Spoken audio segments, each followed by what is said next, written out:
ሰላም ጤና ይስጥልን ወደ ሸገር ታይምስ ቤተሰቦች እንደምን አላችሁ? የሰዓቱ ዜናችን ነው ተጀመረ። እንደተለመደው ቤት ነጥቦችን አስቀድመን እናስተዋውቃችሁ። የቀድሞው ትግራይ ክልል ጊዜያዊ አስተዳደር ፕሬዝዳንት ጌታቸው ረዳ የመሰረቱትና አዲሱን ፓርቲ በተመለከተ የተሰሙ አዳዲስ መረጃዎች ምንድናቸው?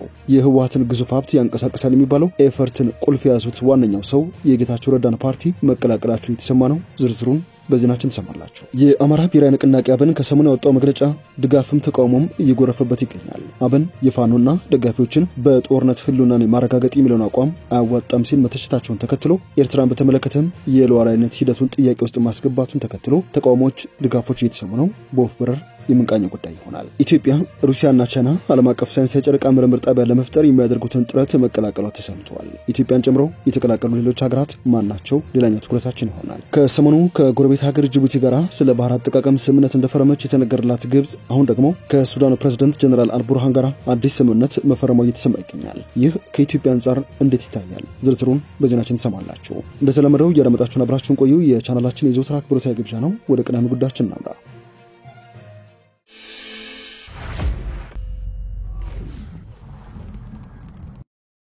ባለሀብቱ ዱራን ፊደር ይሰኛሉ። አንዳንዶች ከቀድሞው የክልሉ ፕሬዝዳንት አብዲሌ እንደዚሁም የህወሓት ኦሊጋርኪዎች ጋር ስማቸውን አያይዘው የሚያነሱት ባለሀብት ናቸው። የአቶ ስብሐት ነጋ የቅርብ ወዳጅ እንደሆኑ የሚነገርላቸውና የሶማሊያ ክልል የቀድሞ ከፍተኛ አመራር የነበሩት ጉሬ ፊዳር የስጋው እንደመም ናቸው። ዱራን በሶማሊያ ክልል የወርቅ ማውጣት ፈቃድ ካላቸው ጥቂት ባለሀብቶች መካከል አንዱ ናቸው። በክልሉ ዳዋ ዞን የማዕድን ማውጣት ስራ የተሰማሩት ዱራን ፊዳር ከትግራይ ክልል እየወጣ ወደ ተባበሩት አረብ ኤምሬትስ በህገወጥ መንገድ ይሸጣል በሚባለው የወርቅ ኮንትሮባንድ ኔትወርክ ውስጥ እጃቸው አለበት ይባላል። እርሳቸው ግን በዚህ ህገወጥ የወርቅ ኮንትሮባንድ ውስጥ እጅ የለበትም ሲሉ ያስተባብራሉ። ባለሀብቱ ከዚህ የወርቅ ኮንትሮባንድ ጋር ስማቸው ተያይዘው የተነሳው ግለሰቡ ወርቅ በሞያሌ በኩል በህገወጥ መንገድ እያሸሹ እንደሆነ ጥቆማ መሰጠቱን ተከትሎ የሶማሊያ ክልል የጸጥታ ኃይሎች በዳዋና በሊበን ዞኖች በሚገኙት የማዕድን አውጪ ኩባንያዎቻቸው ላይ ድንገተኛ ፍተሻ ካደረጉ በኋላ ነው። ባለሀብቱ ዱራን ግን በዚህ ህገወጥ የወርቅ ንግድ እንቅስቃሴ እጃቸው እንደሌለበትና ኢላማ የሆኑትም ወንድማቸው ከህወሓት የንግድ ሰዎች በተለይም ከአቶ ቢተብላ ጋር በነበራቸው የበርካታ ዓመታት የንግድ ግንኙነት ሳቢያ ስለመሆኑ ይሞግታሉ። የሶማሊያ ክልል ማዕድን ቢሮ አመራሮች ግን ባለሀብቱ ዱራን ፊዳር ከወርቅ ኮንትሮባንድ ባለፈ በግብር ስወራም በከፍተኛ ደረጃ እንደሚጠረጥሯቸው ይሞግታሉ። በጉዳይ ዙሪያ ተጨማሪ መረጃዎችን አሰባስበን የምናገራችሁ ይሆናል።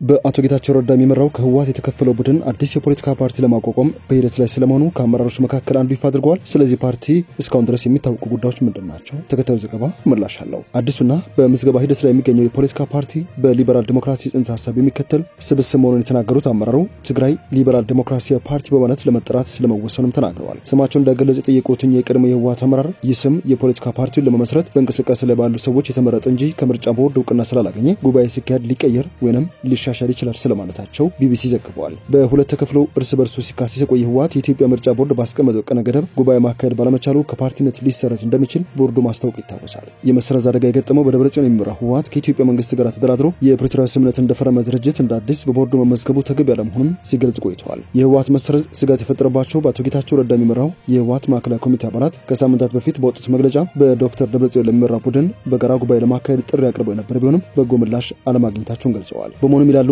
ምንጭ የህወሓት ገነት ስለሚያበቃ የህወሓት የፖለቲካ ዓላማዎችን ለማሳካት የሚያስችለን አዲስ የፖለቲካ ፓርቲ ለመመስረት ተገደናል ያሉ ሲሆን የፓርቲውን ህገ ደንብና ፕሮግራሞች አርቅቀው መጨረሻቸውን ነው የተናገሩት። ምንጩ አክለውም የደጋፊዎቻቸውን ፊርማ በማሰባሰብ ሂደት ላይ እንደሚገኙም ይፋ አድርገዋል። ይሁን እንጂ የኢትዮጵያ ምርጫ ቦርድ ያስቀመጣቸውን መስፈርቶች ገና ስለለማሉ እስካሁን ድረስ ለቦርዱ ይፋ ያቀረቡት ጥያቄ እንደሌለም አስረድተዋል። የኢትዮጵያ ምርጫ ቦርድም ይህ ስብስብ ለመዝገባ እየሄደበት ያለበትን ሂደት እንደሚያውቅ ምንጩ ይፋ አድርገዋል። በምዝገባ ሂደት ላይ የሚገኘው ፓርቲው ክልላዊ ፓርቲ እንደሆነ የተናገሩት ግለሰቡ ከኢትዮጵያ ምርጫ ቦርድ በግንቦት የመጀመሪያው ላይ ቅድመ እውቅና እናገኛለን ብለው እንደሚጠብቁም አልደበቁም። የትግራይ ሊበራል ዲሞክራቲክ ፓርቲ እየመሰረቱ ካሉት አንጋፋ ሰዎች መካከል የትግራይ ክልል ጊዜያዊ አስተዳደር ፕሬዝዳንት የነበሩት አቶ ጌታቸው ረዳ፣ የህወሓት ፖሊት ቢሮ አባል የነበሩትና የትምት ዋና ስራ አስፈጻሚ አቶ በየነ ምክሩ እንደዚሁም ፕሮፌሰር ክንድያ ገብረህይወት እንደሚገኙበት ነው የታወቀው። በዚህ ሰዓት ህጋዊ እውቅና ለማግኘት የተንቀሳቀሰ ያለው ፓርቲ በሌተናንት ጀነራል ታደሰ የሚመራው የትግራይ ጊዜያዊ አስተዳደር የአንድ ዓመት ጊዜ ካበቃ በኋላ ክልላዊ መንግስትን ለመመስረት በሚደረገው ምርጫ እንደሚሳተፍም ገልጸዋል። አዲስ የመሰረተው ትግራይ ሊበራል ዲሞክራቲክ ፓርቲ ከኢትዮጵያ ምርጫ ቦርድ እውቅና ካገኘ በኋላ ከባለሀብቶች እስከ ቀን ሰራተኞች ድረስ በአባልነትና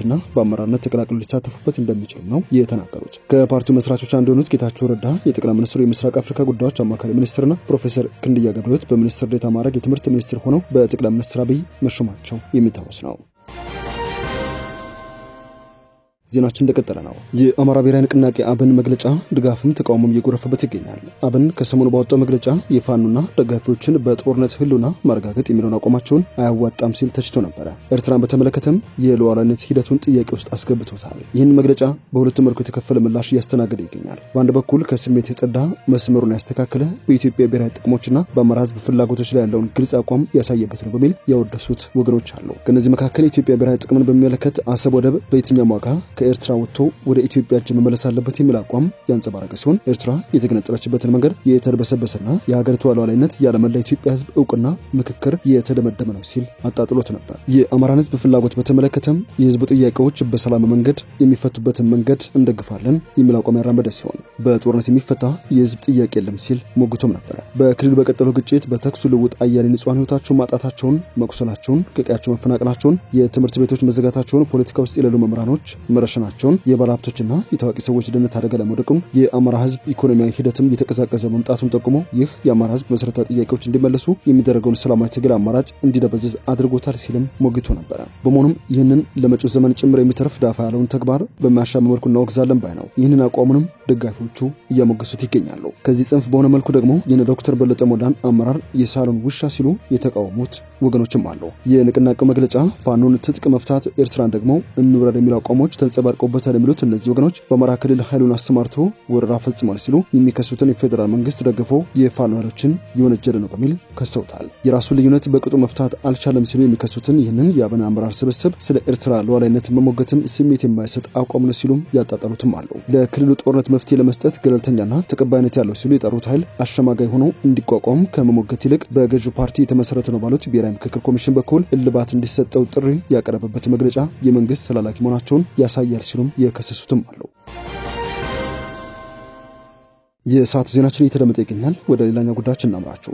ኢትዮጵያን ጨምሮ 13 ሀገራት ሩሲያና ቻይና ዓለም አቀፍ ሳይንሳዊ ጨረቃ ምርምር ጣቢያ ለመፍጠር የሚያደርጉትን ጥረት መቀላቀላቸውን የብሪክስ ሀገራት የጠፈር ኤጀንሲዎች ኃላፊዎች ስብሰባ ለጠፈር እንቅስቃሴዎች የሩሲያ ግዛት ኮርፖሬሽን ሮስኮስሞስ ዋና ዳይሬክተር ዲሚትሪ ባካኖቭ ይፋ አድርገዋል። ዋና ዳይሬክተሩ በስብሰባው ላይ ዓለም አቀፉን የጨረቃ ምርምር ጣቢያ ለማቋቋም ከቻይና ጋር ያለን የጋራ ተነሳሽነትን በንቃት እያደገ ነው ብለዋል። በማከለም 13 ሀገራት ማለትም ኢትዮጵያ፣ ሴኔጋል፣ ጅቡቲ፣ ደቡብ አፍሪካ፣ ግብጽ፣ ቤላሩስ፣ ፓኪስታን፣ አዘርባይጃን፣ ቬንዙዌላ፣ ታይላንድ፣ ሰርቢያ፣ ኒካራጓና ቦሊቪያ ፕሮጀክቱን መቀላቀላቸውን ስለመግለጻቸው የሩሲያ ዜና ምንጮች ይፋ አድርገዋል። ባካኖቭ በፕላኔቶች ፍለጋ ላይ ሩሲያ ልዩ ሳይንሳዊ አቅም እንዳላት በመጥቀስ በተለይም በቬኑስ ተልእኮች ላይ ሀገሪቷ ያላትን እውቀት እምቅ ነው ሲሉ ማወደሰውታል። ሩሲያ ቬኑስ፣ ጨረቃና ማርስን ለማጥናት ልዩ ሳይንሳዊ ትምህርት ቤቶች ያሏት ሲሆን በጨረቃ ላይ ማረፊያ ቴክኖሎጂዋም በዓለም አቀፍ ደረጃ ተወዳዳሪ የሌለው ስለመሆኑ ነው የተናገሩት። በማከልም ጨረቃና ማርስን በማጥናት የሩሲያ ልምድ ለወደፊቱ በብሪክስ ስለሚመራው ዓለም አቀፍ የጠፈር ውሃ ግብሮች የቴክኖሎጂ መሰረት ሆኖ ሊያገለግል እንደሚችልም ጠቁመዋል። ዋና ዳይሬክተሩ ቻይና፣ ህንድና የተባበሩት አረብ ኤሚሬቶች በጥልቅ የጠፈር ምርምር አቅማቸው እያደገ መምጣቱ በማንሳት ወደ ማርስ ያደረጉትን የተሳካ ተልእኮና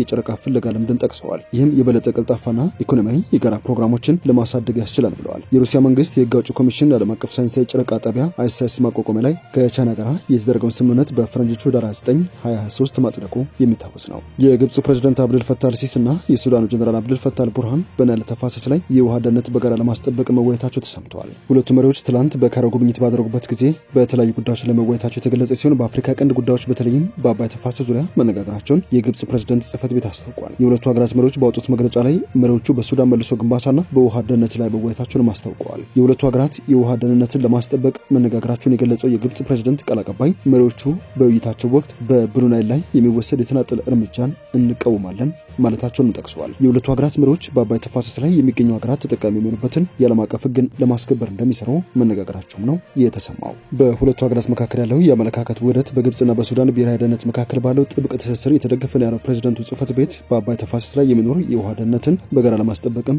መነጋገራቸውን ጠቅሰዋል። ግብጽ በህዳሴ ግድብ የውሃ ሙሌትና ከግድቡ በሚለቀቀው የውሃ መጠን ላይ ህጋዊና አስገዳጅ ሶስትዮሽ ስምምነት ካልተፈረመ ኢትዮጵያ የውሃ ሙሌቱን ማከናወን እንደሌለባት ስትሞግት ቆይታለች። ኢትዮጵያ በበኩሏ ሶስቱ ሀገራት በአባይ ወንዝ ላይ ባላቸው የውሃ ድርሻ ላይ መስማማት ከቻሉ ከህዳሴ ግድብ የሚለቀቀውን የውሃ መጠን በተመለከተ አሳሪ ስምምነት ላይ መድረስ እንደሚቻል አቋሟን አስታውቃለች። ግድቡን በሚመለከት በአፍሪካ ህብረት አሸማጋይነት በተከታታይ ሲካሄድ የነበረው የሶስትዮሽ ድርድርም በተደጋጋሚ ሳይሳካ ያለ ውጤት መበተኑም የሚታወስ ነው። ግንባታው በዚህ ዓመት እንደሚጠናቀቅ የተነገረለት ታላቁ የኢትዮጵያ ህዳሴ ግድብ በውስን ደረጃ ኃይል እያመነጨ ሲሆን ግብጽ ግድቡ ከአባይ ወንዝ የምታገኘውን የውሃ መጠን ይቀንሳል የሚል ስጋቷን ስትገልጽ ቆይታለች። ኢትዮጵያ ግንባታው ልታጠናቀቅ በተቃረበችው የታላቁ ኢትዮጵያ ህዳሴ ግድብ ዙሪያ ለዓመታት ተቋሟን ስታስም የቆየችው ግብጽ ኢትዮጵያ እያሳየች ካለው በቀይ ባህር በኩል መተላለፊያ በር ከማግኘት በተቃራኒ የአካባቢውን ሀገራት እያስተባበረች ትገኛለች። ለዚህ ደግሞ ባሳለፍነው ሳምንት ግብጽ ከጅቡቲ ጋር የቀይ ባህርና የኤደን ባህረ ሰላጤ አስተዳደርና የጸጥታ ጉዳይ የውሃ አካላቱን የሚጎራበቱ ሀገራት ብቸኛ ኃላፊነት እንደሆነ መስማማቷ የሚታወስ ነው። የሰዓቱ ዜናችን ያደመጣችሁትን ይመስላል። ስለሰማችሁ ለመሰገንን ለያላችሁበት ሰናይ ጊዜ።